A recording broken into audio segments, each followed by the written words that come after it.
যদি অন্য আমাদের বিপক্ষের নারী কর্মীরাও যদি নির্বাচনী কার্যক্রমে মাঠে নামে, আপনারা সর্বশক্তি দিয়ে তাদের নিরাপত্তা এবং সম্মানের প্রতি লক্ষ্য রাখবেন। খবরদার মনে রাখবেন, নারী জাতি আমাদের মাতৃজাতি। যে জাতি তার মায়ের সম্মান রক্ষা করতে পারে না, সে জাতি পৃথিবীতে সম্মান এবং মর্যাদা নিয়ে বাঁচতে পারে না। এই বিষয়গুলো লক্ষ্য রাখবেন। আমরা পরিষ্কার ভাষায় বলি, আমরা শান্তির বাংলাদেশ চাই, সমৃদ্ধি বাংলাদেশ চাই, শোষণতন্ত্রের পরিবর্তন চাই। নতুন করে কোনো ফ্যাসিবাদ বাংলাদেশের ক্ষমতার মসনদে আমরা দেখতে চাই না। এজন্য এবারের নির্বাচন শুধু সংসদ নির্বাচন নয়, এবারের নির্বাচন ঐতিহাসিক এক নির্বাচন। এখানে দুটি নির্বাচন হবে একসাথে। কয়টা নির্বাচন?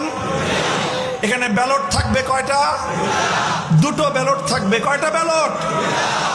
একটা ব্যালটের মধ্যে প্রতীক থাকবে, রিক্সা থাকবে, ধানের শীষ থাকবে, অন্যান্য প্রতীক থাকবে।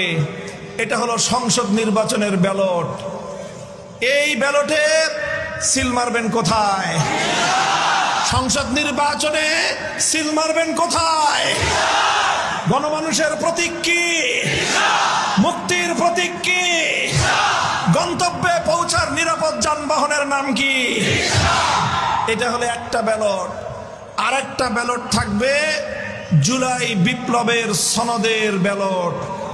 সেই ব্যালটে কোনো প্রতীক থাকবে না, সেই ব্যালটে দুটো শব্দ থাকবে, একটা থাকবে হ্যাঁ আর একটা থাকবে না।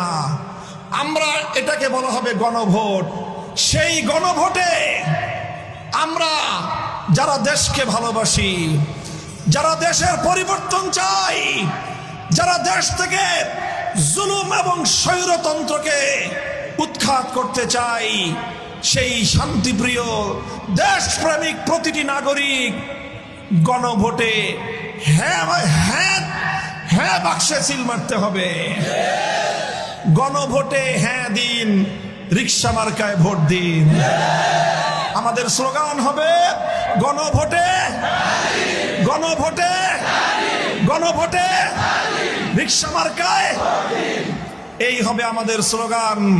মনে রাখবেন, ১৫০০ মায়ের কোল খালি করা শহীদান, ৩০,০০০-এর বেশি যুদ্ধাহত জুলাই যোদ্ধাদের প্রতি সম্মান, তাদের প্রতি আমাদের প্রতিশ্রুতি যদি রক্ষা করতে হয়, তাহলে আগামীর বাংলাদেশে পরিবর্তন ছাড়া কোনো উপায় নাই।